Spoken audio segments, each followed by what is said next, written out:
بسبب صلى الشيخ نصر بن محمد بن إبراهيم أبو ليس السمرقندي رضي الله عنه ونفعنا بتسأل شلنا لهم الفاتحة. أعوذ بالله من الشيطان الرجيم. بسم الله الرحمن الرحيم. الحمد لله رب العالمين الرحمن الرحيم مالك يوم الدين. إياك نعبد وإياك نستعين اهدنا الصراط المستقيم صراط الذين أنعمت عليهم غير المغضوب عليهم ولا الضالين آمين. Bismillah, alhamdulillah, wassalatu wassalamu ala rasulullah ba'du. Hadirin rahimakumullah. Alhamdulillah, puji syukur kehadirat Allah, salat atas Rasulullah. Pada pagi hari ini kita diberi kesempatan kesehatan. Saya mohon izin diberi tugas dari takmir untuk menyampaikan sedikit apa yang saya ketahui. Cek boten ngelantur, cek boten gelambiar, kulo ngerpek beto kitab. Lek boten beto kitab nggih sing ngaji ngantuk, sing ngrungokno ngantuk nggih padha ngantuke.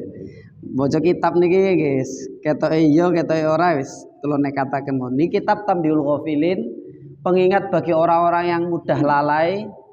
Kitab ini disusun oleh Syekh Nasr bin Muhammad bin Ibrahim As-Samarqandi, terkenal Abu Lais As-Samarqandi dari Samarkand, daerah Uzbekistan. Kitab ini sering dipakai di pesantren, ngaji hataman dan lain sebagainya. Dalam badhe nukil sedikit mawon apa yang tertulis di pasal pertama, bab pertama dalam kitab ini tentang bab ikhlas. Wa qala ba'dul hukama wa yahtajul amalu ila arba'ati asya. Sebagian ulama ahli hikmah menyampaikan bahwa amal itu agar selamat atau diselamatkan oleh Allah, yahtajul amal ila arba'ati asya hatta yuslima. Agar amal kita itu diselamatkan oleh Allah, agar amal kita itu bisa diterima oleh Allah, itu paling tidak menurut sebagian ahli hikmah itu butuh 4 hal. Awaluha al-ilmu. Yang pertama adalah ilmu. Qabla bad'ihi, sebelum melakukan amal itu. Li'annal amal la yaslahu illa bil ilmi. Sesungguhnya amal itu tidak akan pernah diterima oleh Allah, tidak akan soleh, tidak akan menjadi baik kecuali dengan ilmu. Fa idza kana al amalu bi ghairi ilmin kana ma yafsudhu aktsaru mimma yuslihuhu. Apabila suatu amal itu tidak didasari ilmu, maka mafsadahnya lebih besar daripada maslahahnya. Lek boten salah lepat wonten ten nadzaman zubat kan ngenten. Wa kullu man bi ghairi ilmin ya'malu a'maluhu mardudatun la tuqbalu. Jadi apapun yang kita lakukan itu hendaknya berdasarkan ilmu. Kalau ini dalam ngaos kali Yai Marzuki kali Abah Hardi pisan niku salah satu visi besar kenapa Nahdlatul Ulama itu Nahdlatul Ulama itu diciptakan atau disusun oleh kiai-kiai kita, ulama-ulama kita, itu salah satu tujuan utamanya dari riayatud diniyah, yaitu menjaga tentang agama ini. Kenapa? Kiai-kiai kampung kita, guru-guru ngaji ten Langgar itu walaupun ketoke boten bejaji, sing diajarno fasolatan, sing diajarno mabadek, sing diajarno aqidatul awam, ternyata itu menjadi dasar luar biasa agar ibadah kita itu sah, agar ibadah kita itu sesuai syarat rukunnya, sehingga ketika ibadah itu sesuai syarat rukunnya tinggal diparingi sekedik mau namin ikhlas, itu bisa diterima. Kalau winane diterangkan Yai Marzudi niku sae tiang-tiang NU ketoke khutbah niku moco, ketoke khutbah niku mboten gayang. Tapi ternyata khutbahnya orang-orang kita itu benar-benar sesuai dengan syarat rukunnya. Panjenengan lek ten kampus-kampus, ten sekolah-sekolah misalnya, khutbahnya kadang gaya, kadang apalan, kadang boten maos nggih. Kadang niku kula nate nggih, boten sengaja tepak ngrungokno khutbah, boten ngantuk wonten niku. Khutbahnya kadang boten maos sholawat. Lah rukun khutbah yang disepakati oleh mazhab Syafi'iyah itu kedah wonten sholawat baik di khutbah pertama maupun khutbah kedua. Ada juga khutbah-khutbah yang biasanya pada khutbah kedua ini merangkum khutbah pertama. Niku nggih boten memaksiatkan pesan takwa. Dan itu di kultur kita, di kiai-kiai kita, bahkan takmir pasti sortir lah khotib-khotib ingkang wonten niku. Artinya napa? Dari ulama-ulama kita itu sudah benar-benar telaten memberi sebuah cara, mekanisme agar apa yang dilakukan itu sudah sesuai dengan syarat rukunnya. Bukan hanya dalam hal khutbah, dalam hal puasa misalnya. Bagaimana di mazhab Syafi'i itu setiap malam kita harus niat puasa, setiap malam. Makanya setiap sholat witir pasti imam ngajak nawaitu shabahutin bareng-bareng. Walaupun menurut mazhab Maliki niat puasa itu boleh di jamak atau diniatkan di pertama Ramadan, itu boleh kalau mazhab Maliki. Kalau mazhab Syafi'i kita setiap habis maghrib sebelum subuh kita wajib niat puasa. Biasanya wong niku lali, apa meneh mangane akeh ngantuk misalnya kayak. Sahur kadang nggih rada lali, makanya dielingno dan itu didesain sedemikian rupa bahwa apa yang kita lakukan itu bil ilmi. Ketoke yang kita lakukan setiap hari seperti itu ternyata kalau mau digali lebih lanjut semuanya ada dasar ilmunya. Karena kalau memang melakukan sesuatu tanpa ada dasar ilmunya itu sangat berbahaya, sangat berbahaya. Apalagi tiange soleh, tiange sregep nang masjid, tiange ketoke ibadahe akeh, tapi mboten wonten ilmuwe, ten ala-ala kan ngoten nggih. Fasadun kabirun alimun mutahattikun wa akbaru minhu jahilun mutanasikun. Jadi kerusakan yang besar di dunia ini jika ada orang alim yang fasadun kabirun alimun mutahattikun. Orang alim sing fasik ya. Wa akbaru minhu jahilun mutanasikun. Tapi lebih besar bahayanya adalah orang goblok, wong sing gak gelem ngaji, wong sing gak tahu gelem melok taklim kados ngenten iki, tapi dia ahli ibadah. Huma fitnatun fil alamin azimatun liman kana fi dinihi yatamassuku. Jadi kados ngeten leres nggih mantun sapa wonten ngaji to mriki nggih taklim setiap waktu, setiap habis maghrib, setiap hari subuh wonten jadwale. Itu memang harus kita lakukan dalam rangka apa? Kita menjaga riayah diniyah, kita jaga bahwa mayoritas kita yang awam, mayoritas boten mondok, mayoritas ngaji kampungan itu tetap secara fikih terjaga syarat rukunnya sah dan tinggal diberi sedikit lagi agar ibadah kita diterima oleh Allah. Yang kedua di samping dengan ilmu adalah wathani an-niyatu fi mabda'ihi li'annal amala la yuslihu illa bin niyati kama qala an-nabiy sallallahu alaihi wasallam innamal a'malu bin niyat wa innamal likulli imri'in ma nawa fasaumu was salatu wal hajju waz zakatu wa sairut taati la yasluhu illa bin niyati fala budda minan niyati fi mabda'ihi liyasluha al amalu. Syarat yang kedua agar amal kita itu diselamatkan Allah adalah hendaknya dalam setiap perbuatan amal kita itu didasari oleh niat. Niat ini menurut sebagian pendapat ulama yang mayoritas itu sepertiga dari agama kita. Bahkan niatul mukmin khairun min amalihi. Kenapa niat itu penting? Karena niat itu dalam fikih kita yang membedakan antara ibadah dan budaya itu niat. Tiang poso kali tiang kelaparan bedanya niat. Tiang sholat kali niat misalnya olahraga yoga misalnya bedanya niat. Bedanya niat mawon.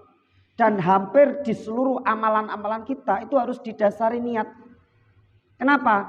Karena kalau tidak ada niatnya itu amalan itu menjadi tidak ada maknanya. Makanya seluruh syariat terutama yang rukun Islam, sholat, puasa, zakat maupun haji itu harus ada niatnya.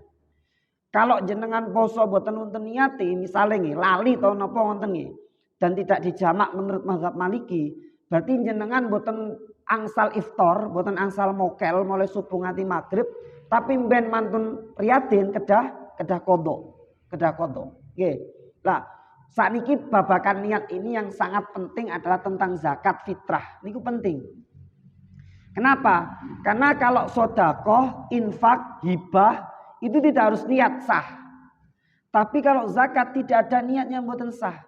Baik itu zakat mal maupun zakat fitrah. Makanya ngitan kampung-kampung niku kedah disanjangi panitia zakat kalau memang belum dinamakan amil syar'i karena tidak ada SK resmi dari negara atau dari NUKR misalnya. Panitia zakat yang notabene relawan hanya menerima dan menyalurkan yang secara fikih panitia zakat itu ketika menerima zakat itu belum sah. Kenapa? Karena dia bukan amil. Beda kalau amil, jenengan zakatan amil itu pun sah. Entah amil mentasarufnya gimana, terserah nanti amil yang tanggung jawab di hadapan Allah. Tapi kalau zakat ke panitia-panitia di masjid yang dinamakan relawan itu belum sah sebelum panitia menyampaikan ke mustahik. Karena posisi panitia itu mutatawi atau mutabarrik atau wakilul mustahik. Jadi sebelum zakat itu disampaikan ke yang berhak itu belum sah. Dan kalau sampai panitia zakat tidak menyampaikan zakat itu sampai satu Idul Fitri, itu yang berdosa adalah panitianya. Dan ketika misalnya biasanya kalau saya musola Nurul Huda niku ketika bantu rami zakat, ngempalakan zakat itu biasanya sing diaturi zakat niku lari-lari alite, nggih kan ya. Bu anake, bu bojoe, bu ewange moro-moro setor ten langgar. Iki zakate sapa dicateti. Niku kedah menurut kula pribadi ditangleti. Kalau memang atau siapapun lah, terutama masyarakat awam kita, apa zakat ini sudah diniatkan? Sing niat sapa? Bapake apa anake apa ibuke? Karena ini sangat berpengaruh. Misalnya kita niati dhewe anake ngomong ngono misalnya. Iki sing niat ibuke kan fakir atau angel ngoten. Yang wajib niat zakat adalah yang memberi nafkah. Dalam hal keluarga ya bapaknya. Nawaitu an ukhrija zakatal fitri an nafsi. Kalau punya istri berarti nawaitu zakatal fitri an zaujati atau dari istri saya siapa. Kemudian dari anak-anaknya. Itu harus dipastikan bahwa zakat itu sudah diniatkan. Kenapa kalau zakat itu tidak diniatkan dalam mazhab Syafi'i kita, zakat itu berarti dianggap sedekah. Dianggap sedekah yang artinya dia masih punya kewajiban rukun Islam zakat fitrah yang belum sah. Dan itu sudah diajarkan, makanya ten kampung-kampungan wonten kerpean nggih. Kerpean niat, wonten kerpean sing nrimo zakat kadang gak ro dongane ngrepek pisan. Mboten napa niku. Itu menjaga bahwa agar zakat kita benar-benar sah. Lek wis ditakoni wis nggih sampun diniati nggih pun. Soalnya niat zakat fitrah itu ada banyak cara. Cara pertama itu ketika memisahkan beras, misalnya jenengan tumbas berasnya gelangsian gitu, 25 kiloan. Ketika beras itu disisakan wakilah 2,5 kilo, wakilah 2,8, wakilah 3 kilo lah, minimal 3 kilo misalnya ya. 3 kilo dipisahkan antara beras makanan dengan beras zakat, berarti ketika misalkan diniati ki zakat di aku, di hati, nggak harus bahasa Arab gitu. Yang penting niat di hati, tidak harus bahasa Arab. Iki zakat fitrah ke aku wis, ini sah dikreseki. Dikreseki malih iki zakat fitrah ke bojoku lillahi taala iki sah. Dan seperti itu. Atau ketika menyerahkan ke mustahik itu boleh diniati. Tapi menurut kula pribadi ketika panjenengan setor zakat ke mustahik langsung itu tidak harus dilafalkan ke mustahiknya bahwa ini zakat saya. Nggih. Walaupun itu zakat mal. Ini zakat mal, dan zakat profesi atau zakat perdagangan, zakat emas perak misalnya. Niku biasanya mustahik yang akan menerima zakat ketika itu dibilangi iki zakatku kayak napa? Kayak sesuatu. Lah, yang penting ketika harta itu dipisahkan, diniatilah zakat itu bahwa ini zakat saya, Bang. Nawaitu an-rija zakatal mali lillahi ta'ala misalnya. Itu harus diniati, kalau tidak diniati lagi-lagi itu bukan termasuk zakat. Masuknya nanti infak atau sedekah. Dan kita sudah dilatih di kampung-kampung kita sadar atau tidak sadar sudah diajari seperti itu. Kenapa niat ini menjadi penting? Kenapa niat ini menjadi sesuatu yang harus dipastikan semuanya oleh para takmir, oleh panitia zakat? Ya kadang kalau tidak jelas niatnya makanya biasanya dituntun gitu. Yang awam lek mboten ngertos niatnya dituntun. Tapi sing dituntun itu kedah bapake nggih. Mboten anake sing nggawa fitrahe ten langgar, mboten bojowe kadang sing mboten fitrahe. Biasa lek dereng diniati atau lek ragu diniati, nggih niki jangan dijadikan satu dulu, dipisahkan dulu. Ini milik si A keluarganya, nanti dikonfirmasi ke bapaknya apa ini sudah diniati. Kalau belum diniati dituntun suruh baca dalam hati ini zakatnya siapa, zakatnya siapa. Agar benar-benar memastikan bahwa ibadah kita, kewajiban kita berupa zakat fitrah itu benar-benar sudah sesuai dengan syariat. Yang selanjutnya wasalithu as-sabru fi wasatihi, yakni yasbiru fiha hatta yu'addiha 'ala sukuni wa tuma'ninati. Amal itu kedah diparingi ingkang namine sabar. Jadi sabar itu kan ada banyak ya. Sabar yang terkenal adalah sabar ketika menerima musibah atau cobaan. Tapi sabar-sabar yang lain menurut pendapat ulama itu ada sabar menjalankan ketaatan. Menjalankan ketaatan itu kudu sabar. Terawih ini kan kadang kesel, kadang males. Tapi nek disabari saged mawon akhirnya ngelawan hawa nafsu. Akhirnya Allah akan meringankan kaki kita untuk mau beribadah. Itu kedah disabari amal apapun. Sabar yang paling sulit adalah sabar tarkul ma'asi. Makanya menurut Imam Ghazali itu salah satu ibadah terbaik di akhir zaman. Kita itu akhir zaman karena Nabi kita adalah Nabi Khotamul Anbiya, Nabi penutup. Salah satu ibadah terbaik di dunia ini hari ini adalah ibadah tidur namanya. Tilem niku ibadah. Niku sanes dalile poso naum muslim ibadah mawon. Panjenengan lek turun niku berarti tarkul maasi. Jenengan boten ngrasani wong, jenengan boten nyolong, jenengan boten maido wong, boten dolimi wong. Asal kalau tidur itu bil ilmi, makanya tileme yang gak ada ilmu itu lebih ditakuti setan daripada ibadah yang goblok. Maksudnya apa? Kan wonten cerita nggih. Wonten tiang alim tilem, kali wonten tiang tiang boten gak ada ilmu salat. Iku justru yang dijaga adalah jangan sampai orang alim ini bangun. Kenapa? Kalau orang alim ini bangun, itu tahu bahwa orang di sebelahnya itu sholat tanpa ilmu, itu pasti akan membantu ada hiroh, ada semangat untuk membetulkan atau melurusno kalau yang nggak benar. Lah, tiang itu misalnya kados tiang itu lek gak ada ilmu tentang tilem mawon. Tilemi kita berdina mulai jam 09.00 nganti jam 3 niku adalah senilai ibadah. Jadi jenengan ngorok, jenengan ngiler, jenengan ngipi niku tilem ibadah. Sakderenge tilem jenengan wudu, maos-maos nopo lek ten kitab napa? Kasyifatus saja sarai sulam safina niku kan maos bismillah ping 21, maos donga bismika Allahumma ahya bismika amut muawwidzatain. Robinas, keluar bil falak, maos kulhu, maos ayat kursi. Lek jenengan tasik mboten saged tilem maos no al-mulk kan ngoten nggih, al-mulk nggih. Sampai sebelum tidur diniati niat ingsun turu ninggalno maksiat, cek engko iso tangi ge ibadah, tangi ge sahur, tangi ge tahajud. Cek mari ngono kerja iso semangat, gak ngantuk, gak kesel. Lah, tilem kita yang 8 jam itu dinilai ibadah oleh Allah. Asal niku wau tileme niku diniati ninggalno maksiat, tileme diniati litaqawil ibadah. Lah lek mboten diterangno ngenten kan nggak ngerti wis kok turu anggar turu. Kadang turu sing nurukno TV nggih. Kadang turu sing nurukno HP kan ngoten nggih. Kan eman nggih. Eman. Dan panjenengan lek nateni ngali hadis azkar misalnya. Itu ternyata Kanjeng Nabi itu lebih banyak amalan sebelum tidur daripada amalan setelah sholat. Yang wiridan sekitar kan maksurat ya, baca subhanallah alhamdulillah, baca lamani'a, baca Allah ma'inna itu kan maksurat ya. Ternyata amalan sebelum tidur itu ternyata jauh lebih banyak daripada amalan setelah sholat. Kenapa? Karena orang itu rata-rata lalai. Kalau mau tidur itu lalai. Turu sampai di keloni HP, di keloni TV kan ngoten nggih. Ya niku eman. Karena kita orang muslim, orang mukmin, ibadah kita itu seluruh aktivitas kita mulai bangun tidur sampai tidur itu adalah ibadah. Syaratnya harus bil ilmi tadi. Terakhir warrabiu al-ikhlas. Nah niki sing gampang-gampang angel, gampangnya kali lah. Inda faraghihi li'annal amal la yaqbalu bi ghairi ikhlas. Fa idza amilta bil ikhlas taqabbalallahu ta'ala minka wa taqabbalu qulubul ibadi ilaika. Waruya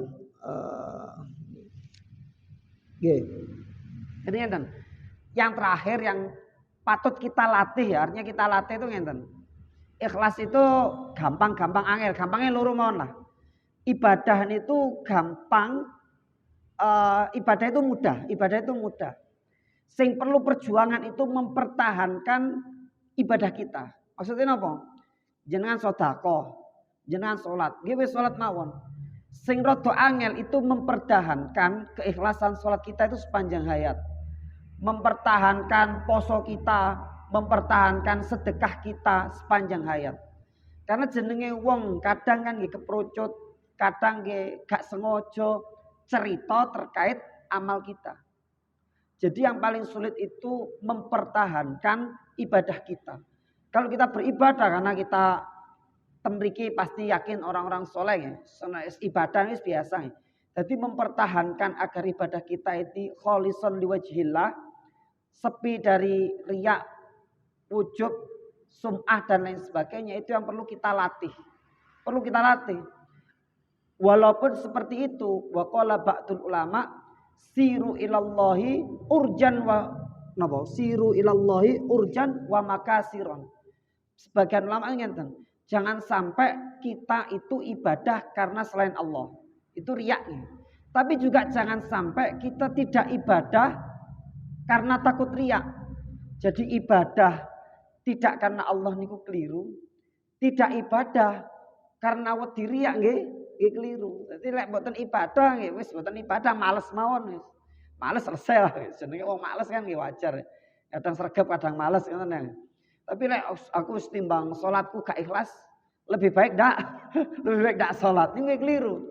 Soalnya ulama ini sanjang wis melakukan Gusti Allah urjan wa masakiron. Pincang-pincanglah, pecah-pecahlah ya wis latihan. Khusuk niku nopo? Kadang kita itu pelatihan salat khusuk, kadang kita itu didoktrin salat kalau enggak khusuk mboten diterima. Mboten. Gus Baha itu mendefinisikan khusuk niku cerita ketika beliau ngaji di Taiwan kalau enggak salah. Hong Kong Taiwan ya. Seperti temen lah luar negeri. Ini ditanglet ngeten, Gus. Kami ini pegawai yang tidak ada kesempatan untuk sholat. Sehingga ketika kami istirahat siang, kami mencuri-curi waktu untuk sholat. Karena ini bukan negara muslim, negara ateis, tidak ada musolanya. Bahkan sholat kami itu di sebelah jeding, cek mboten ketara, dari sebelah jeding. Semoga ono nggen sing rada suci digelar mbok karpet, mbok koran ngoten niku digawe tempat sujud. Apakah ini sah Gus? Apa ini ikhlas atau khusyuk nih? Lah, beliau sanjang sing menurut kula sangat inspiratif ya. Khusyuk niku napa sih? Khusyuk niku artinya khosyah, khosya'a. Khosya'a itu artinya wedi. Panjenengan mireng adzan. Utawa ngenten mawon lah. Panjenengan zuhur misalnya jam 12 nganti jam 3. Jam 2 panjenengan dereng salat zuhur, ati jenengan niku wonten gelone. Gak nyaman rek gurung salat. Kan ngoten nggih, biasa nggih. Lek jenengan saleh-salehan ngono. Ki jam 2 gurung salat ono perasaan mboten nyaman. Lah ngoten niku artinya jenengan wedi ten Gusti Allah. Lah itulah ikhlas, itulah khusyuk. Khusyuk itu artinya bahwa kita ada khasyatullah, ada takut tidak menjalankan perintah Allah. Jangan krungu adzan dan ake-ake wudu dan ake-ake ten masjid ini khusyuk. Khusyuk pun artinya jenengan dalam hati itu ada rasa takut meninggalkan perintah Allah. Jadi khusyuk level kita orang umum niku gak usah dibayangno kayak Imam Abu Yazid Al-Bustami, Imam Hanafi sing sekali sholat khatam Quran, sekali sholat iso sak jam 2 jam wis mboten lah. Khusyuk level kita itu krungu adzan ati enggak pas, sholat zuhur niku napa? Jam 2 niku atine cek gurung pas lek dereng sholat, nah niku wis termasuk khusyuk.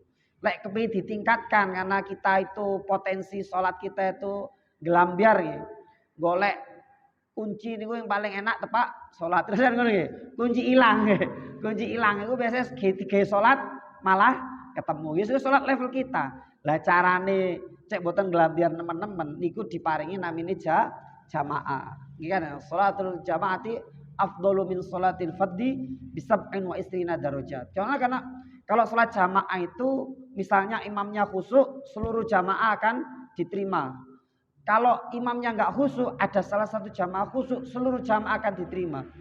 Imamnya nggak khusyuk, jamaah nggak khusyuk, tetap diterami. Soalnya fadilahnya jamaah pun terlalu ustaz jamaah, level-level kita yang tadi guys.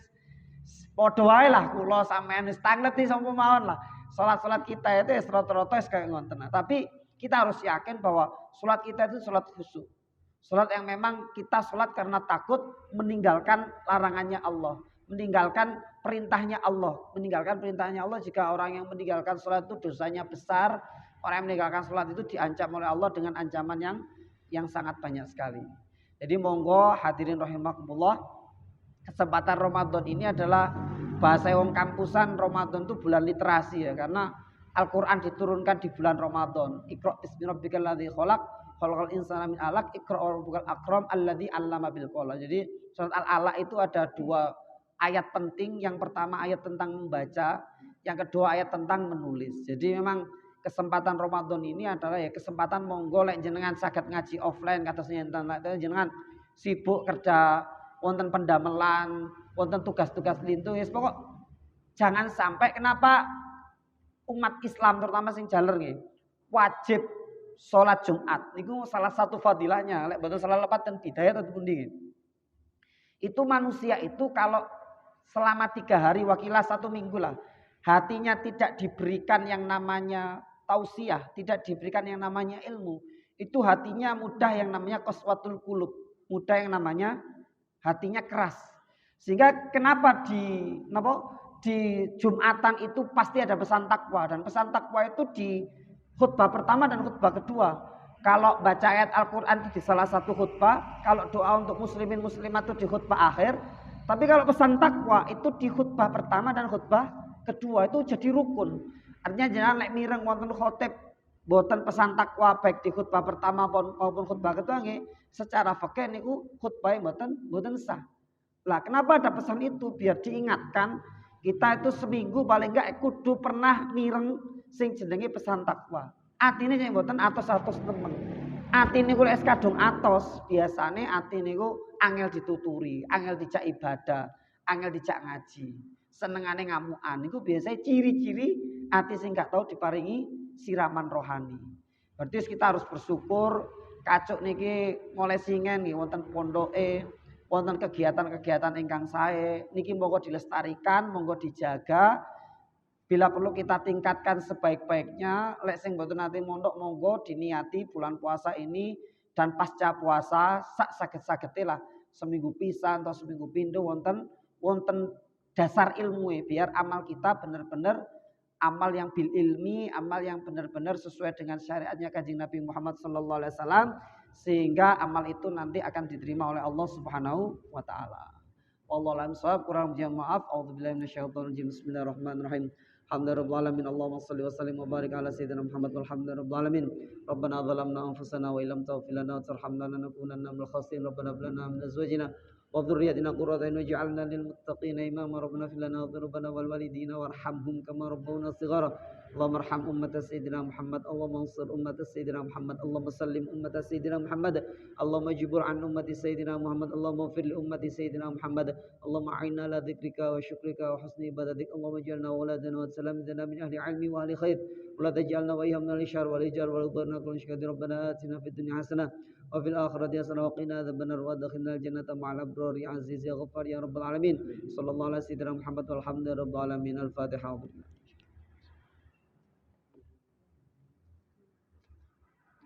Allahumma